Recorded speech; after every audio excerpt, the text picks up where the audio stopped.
Hi guys! Naghanap pa kayo guys sa pamalakasan at napakaganda guys sa door lock. So, this is a very nice door lock that I'm talking about guys for the screen. Ang ganda po talaga guys ang kanyang materials guys. Tingnan nyo yung itsura guys. Very nice. So, talaga naman guys, napaka-perfect nito guys. Super duper perfect talaga nitong door lock na to guys sa mga may screen door dyan guys. Very nice. So, talaga naman guys, ang ganda talaga ng kanyang physical appearance guys.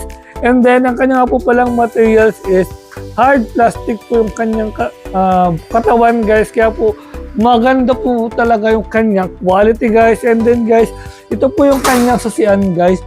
Nasusian po ng physical key. Ayan siya guys, para po ma-lock nyo po siya sa loob.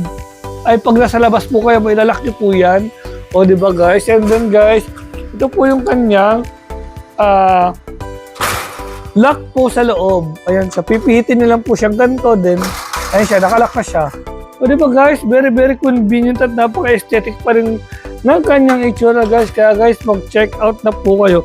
This is so really perfect and worth it to buy. This is so really nice po talagang product na to guys, na napaka-useful din po nitong product na to. Kaya guys, mag-check out na po kayo. So guys, what are you waiting for? Check it out, this product, the Yellow Basket, because this product is definitely worth it!